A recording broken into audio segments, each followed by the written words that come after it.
China played a very important role on connecting the gap between Saudi Kingdom and Iran, who are key players in the Yemeni conflict. This report has more details.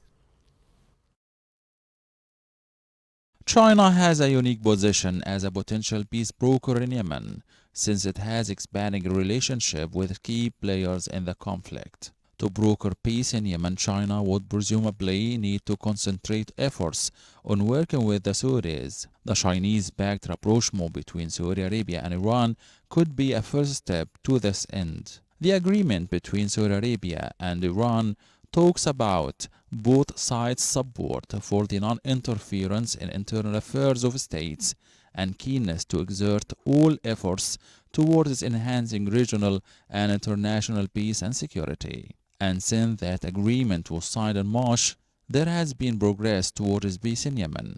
A Saudi delegation led by the kingdom's ambassador to Yemen held talks with Houthi leaders in Sana'a on April 9. The talks were the first direct negotiations between the two sides on the Yemeni soil since the war began in 2015.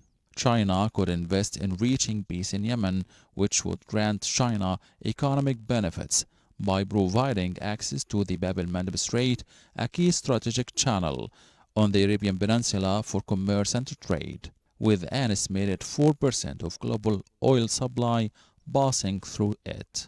Beijing could also invest in rebuilding a war-shattered Yemen and establishing a stable government. Adding to that, China could be seeking to be seen as a global peacemaker, while the U.S. rule in the region is declining.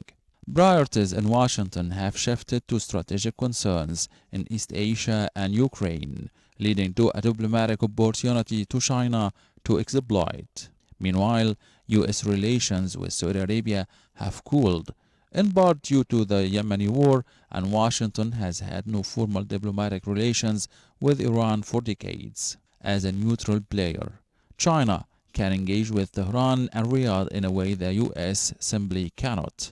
That was evident in China's role in the rapprochement, and it could be the case in resolving Yemen's war.